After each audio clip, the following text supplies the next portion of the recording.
Watu wa overthinking na conspiracy theories kujeni hapa. So jana kuna ka place mimi kula nyamchom, nilikuwa nimechill na kula nyamchom. Kidogo kidogo zile matrak zote wa mambuzi na huko Moyale ikafika. Buda. Mambuzi zikatolewa. Alafu msee akauliza, "Haya ile mali ingine?" Akamwambia sawa. Wase walimpiga manure yani. Hizo mbuzi zilikuwa na manure yani serious. Sasa niko hapo na overthink ngoja. Noah's Ark walikuwa wanapiga wanyama wangapi? Mbwekse.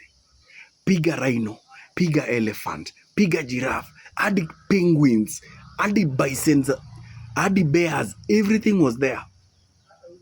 Ark ilikuwa ndosha na kutoka pale hadi hapa. Msee, manua ya mbuzi ya siku 3-4 ilikuwa imejaa hiyo track. Lakini Noah's Ark walisurvive na hizo wanyama zote na hiyo manua yote for 370 days. Noah alikuwa kwa Ark 370 days. Hiyo manua yote ilikuwa inaenda wapi Buda? Kuna kamchezo tulichezwa mahali. Is it possible?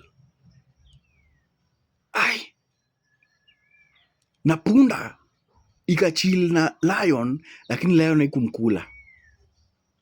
Nyoka ilikuwa imechill hapo lakini haikuuma msee. Tricky bana. Domo arigato.